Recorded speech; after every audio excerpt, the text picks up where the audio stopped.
Everyone, this is Neha and welcome to my channel teaching exams. Friends, आज के video में हम बात करेंगे सीटेट दिसंबर 2019 के सीडीपी के रिमेनिंग 15 क्वेश्चंस की, जो कि होंगे प्राइमरी लेवल के। इसके पहले के 15 क्वेश्चंस के वीडियो का लिंक आपको डिस्क्रिप्शन बॉक्स में मिल जाएगा, आप वहां से देख सकते हैं। तो चलिए स्टार्ट करते हैं आज के पहले क्वेश्चन से। पहला क्वेश्चन है, शिक्षा का अधिकार अधिनियम 2009 यानी कि आरटी एक्ट 2009 में उल्लेख की गई समावेशी शिक्षा की अवधारणा निम्नलिखित में से किस पर आधारित है? नंबर 1, व्यवहारवादी सिद्धांत। नंबर 2, अशक्त बच्चों के प्रति एक सहानुभूतिक अभिवृत्ति। नंबर 3, अधिकार आधारित मानवतावादी परिप्रेक्ष्य। नंबर 4, मुख्यतः व्यावसायिक शिक्षा उपलब्ध करा करके अशक्त बच्चों को मुख्य धारा में शामिल करना। तो शिक्षा का अधिकार अधिनियम 2009 में उल्लेख की गई समावेशी शिक्षा की अवधारणा निम्नलिखित किस पर आधारित है? तो ऑप्शन 4 सही हो जाएगा। मुख्यतः व्यावसायिक शिक्षा यानी वोकेशनल जो एजुकेशन होती है उसे उपलब्ध करा करके अशक्त बच्चों को मुख्य धारा में शामिल करना। वोकेशनल एजुकेशन क्या होता है? देखिए, जैसे ट्रेडिशनल कोर्सेज होते हैं बीए बीएससी, इसमें थ्योरी ज़्यादा होती है, प्रैक्टिकल कम होता है। लेकिन जो वोकेशनल एजुकेशन होती है या जो व्यावसायिक शिक्षा होती है इसमें प्रैक्टिकल ज़्यादा होता है, थ्योरी कम होती है। तो इसीलिए ऑप्शन 4 सही हो जाएगा। मुख्यतः व्यावसायिक शिक्षा उपलब्ध करा करके अशक्त बच्चों को मुख्य धारा में शामिल करना। और आपका जो ये आरटी एक्ट 2009 है, ये आपका 1 अप्रैल 2010 में लागू हुआ था, ये भी याद रखिएगा। अगला क्वेश्चन है, संरचनावादी ढांचे में अधिगम प्राथमिक रूप से नंबर 1, यंत्रवत याद करने पर आधारित है। नंबर 2, प्रबलन पर केंद्रित है। नंबर 3, अनुबंधन द्वारा अर्जित है। नंबर 4, अवबोधन की प्रक्रिया पर केंद्रित है। तो देखिए, याद करना, प्रबलन पर केंद्रित, ये तो निगेटिव वर्ड हो गए। हम किसी भी चीज को यंत्रवत याद करने पर आधारित नहीं बना सकते। और प्रबलन पर केंद्रित नहीं है, अनुबंधन द्वारा अर्जित है, तो ये भी गलत है। तो ऑप्शन 4 सही हो जाएगा। अवबोधन की प्रक्रिया पर केंद्रित है। संरचनावादी ढांचे में अधिगम जो है वो प्राथमिक रूप से अवबोधन की प्रक्रिया पर आधारित है। अवबोधन यानी अंडरस्टैंडिंग, अर्थ को समझकर, इसीलिए ऑप्शन नंबर 4 सही हो जाएगा।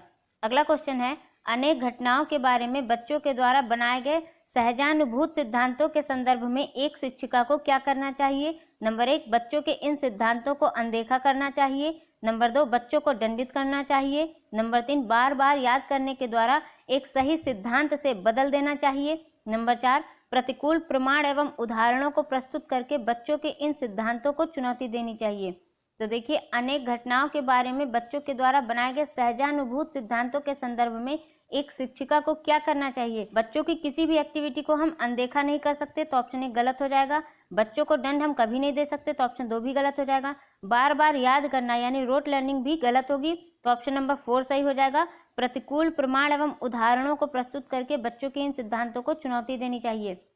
आपने देखा होगा, छोटे बच्चे जब भी ट्रैवल करते हैं बस से, कार से या ट्रेन से, तो देखते होंगे दिन का या शाम का टाइम है तो सूरज को देखते होंगे कि वो उनके साथ ही चलता रहता है तेजी से, या रात का टाइम होगा तो देखते होंगे चांद उनके साथ ही चलता रहता है तेजी से। उनको लगता है वो हमारे साथ ही चल रहा होता है आसमान में, लेकिन उनकी इस धारणा को प्रतिकूल प्रमाण और उदाहरणों को प्रस्तुत करके सिद्धांतों को चुनौती देनी चाहिए। मतलब उनकी इस अवधारणा को बदलना चाहिए कि वो हमारे साथ नहीं चल रहे हैं, इसीलिए ऑप्शन नंबर 4 सही हो जाएगा।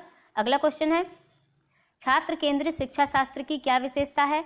नंबर 1, केवल पाठ्य पुस्तकों पर निर्भर होना। नंबर 2, बच्चों के अनुभवों को प्रमुखता देना। नंबर 3, यंत्रवत याद करना। नंबर 4, योग्यता के आधार पर विद्यार्थियों को नामांकित करना तथा वर्गीकरण करना। तो देखिए, छात्र केंद्रित शिक्षा शास्त्र की विशेषता पूछी जा रही है, तो केवल पाठ्य पुस्तकों पर निर्भर होना गलत हो जाएगा। यंत्रवत याद करना तो हमेशा निगेटिव वर्ड रहा है। योग्यता के आधार पर विद्यार्थियों को नामांकित करना या वर्गीकरण करना, हम बच्चों को विभाजित नहीं कर सकते हैं उनकी योग्यता के आधार पर, तो ऑप्शन 4 भी गलत हो जाएगा।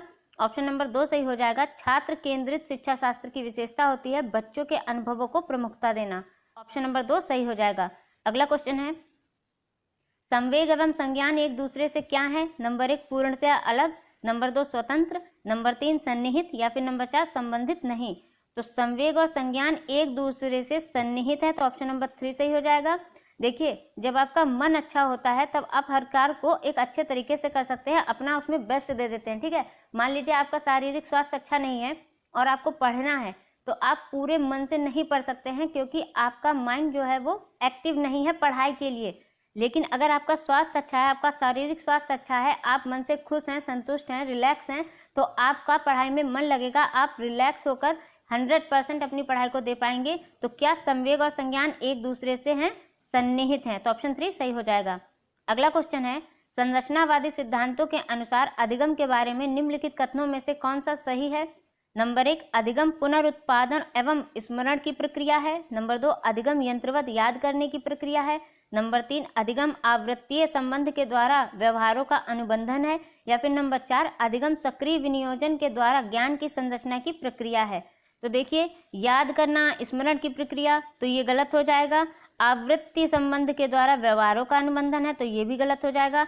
संरचनावादी सिद्धांतों के अनुसार अधिगम के बारे में कौन सा कथन सही है? तो ऑप्शन 4 सही है। अधिगम सक्रिय विनियोजन के द्वारा ज्ञान की संरचना की प्रक्रिया है, यानी बच्चे जब एक्टिव होंगे अपनी लर्निंग में तभी वो सीख सकेंगे अच्छे से। अगला क्वेश्चन है, विद्यार्थियों को स्पष्ट उदाहरण एवं गैर उदाहरण देने के क्या परिणाम है? नंबर 1, अवधारणात्मक परिवर्तनों को प्रोत्साहित करने के लिए यह एक प्रभावशाली तरीका है। नंबर 2, यह विद्यार्थियों के दिमाग में भ्रांतियां उत्पन्न करता है। नंबर 3, यह अवधारणाओं की समझ में अभाव पैदा करता है। नंबर 4, यह अवधारणात्मक समझ के बजाय कार्यविधिक या प्रक्रियात्मक ज्ञान पर ध्यान केंद्रित करता है। तो देखिए, उदाहरण का मतलब तो सभी जानते हैं, किसी टॉपिक को लेकर आप एग्जाम्पल दे रहे हो। गैर उदाहरण का मतलब होता है आप किसी को हिंट दे रहे हो उस टॉपिक से रिलेटेड, यानी कहीं ना कहीं आप उनकी पूरी मदद नहीं कर रहे हो लेकिन हिंट देकर उनकी मदद कर रहे हो। तो विद्यार्थियों को स्पष्ट उदाहरण फिर गैर उदाहरण देने के क्या परिणाम होते हैं? तो ऑप्शन 1 सही हो जाएगा। अवधारणात्मक परिवर्तनों को प्रोत्साहित करने के लिए यह एक प्रभावशाली तरीका है। अगला क्वेश्चन है, बच्चों को अधिगम गतिविधियों में भागीदारी करने के लिए लगातार पुरस्कार देना व दंड का प्रयोग करने से क्या प्रभाव पड़ता है? नंबर 1, बाहरी अभिप्रेरणा कम होती है। नंबर 2, आंतरिक अभिप्रेरणा बढ़ती है। नंबर 3, यह बच्चों को प्रदर्शन आधारित लक्ष्यों के बजाय निपुणता पर ध्यान देने के लिए प्रोत्साहित करेगा। या फिर नंबर 4, अधिगम में बच्चों की स्वाभाविक अभिरुचि तथा जिज्ञासा कम होती है। तो देखिए, बच्चों को अधिगम गतिविधियों में भागीदारी करने के लिए लगातार पुरस्कार देना और दंड का प्रयोग करने से क्या प्रभाव पड़ता है? उनकी जो अधिगम में बच्चों की स्वाभाविक अभिरुचि होती है और जो जिज्ञासा होती है वो कम हो जाती है। तो ऑप्शन नंबर 4 सही हो जाएगा।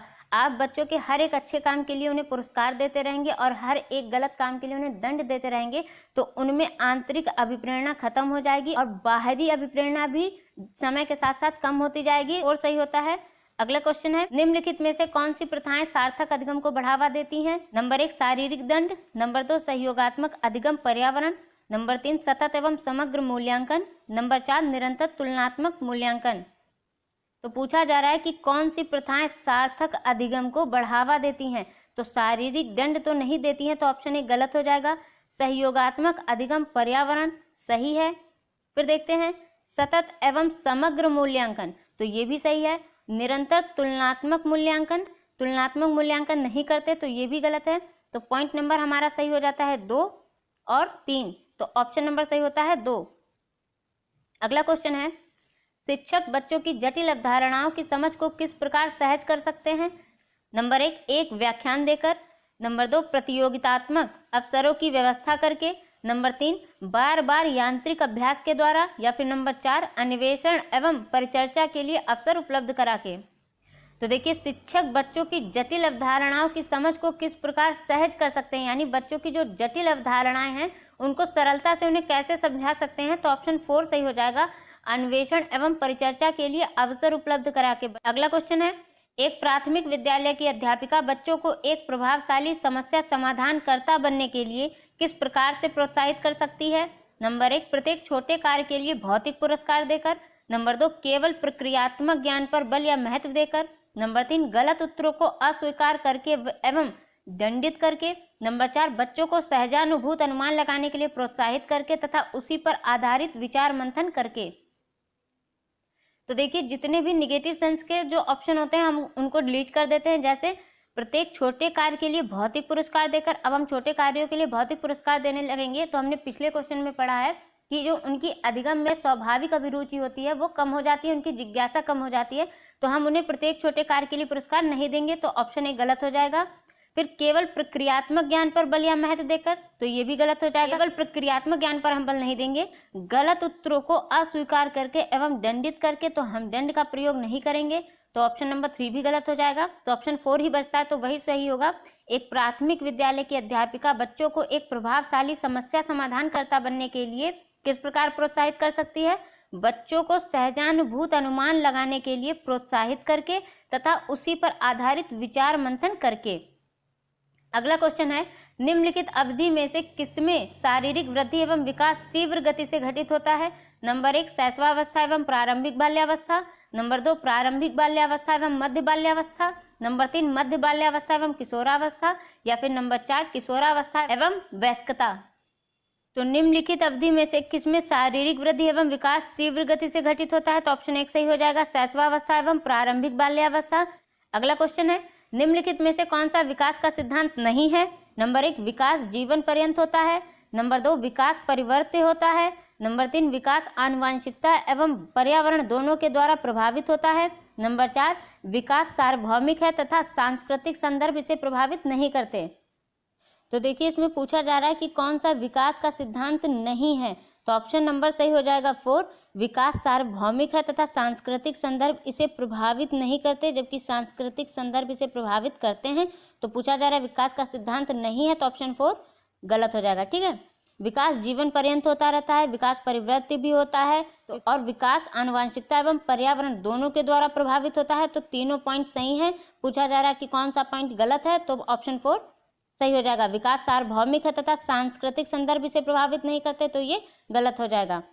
अगला क्वेश्चन है, व्यक्तिगत विभिन्नताओं का प्राथमिक कारण क्या है? नंबर 1 लोगों के द्वारा माता पिता से प्राप्त आनुवांशिक संकेत पद्धति, नंबर 2 जन्मजात विशेषताएं, नंबर 3 पर्यावरणीय प्रभाव, नंबर 4 आनुवांशिकता एवं पर्यावरण के बीच जटिल पारस्परिक क्रिया।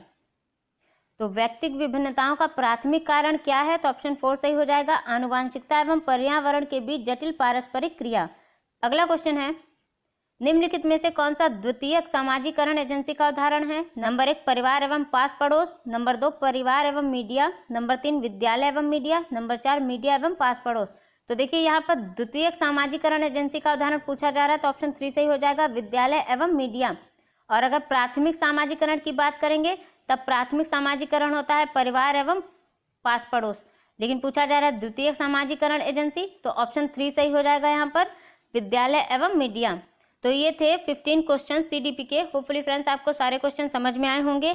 अगर आपको यह वीडियो अच्छा लगे तो मेक श्योर मेरे चैनल को सब्सक्राइब करें, वीडियो को लाइक करें और बेल बटन को प्रेस करना ना भूलें ताकि मेरी नई वीडियोस की नोटिफिकेशन आप तक पहुंच सके। Till then bye, take care and thank you for watching.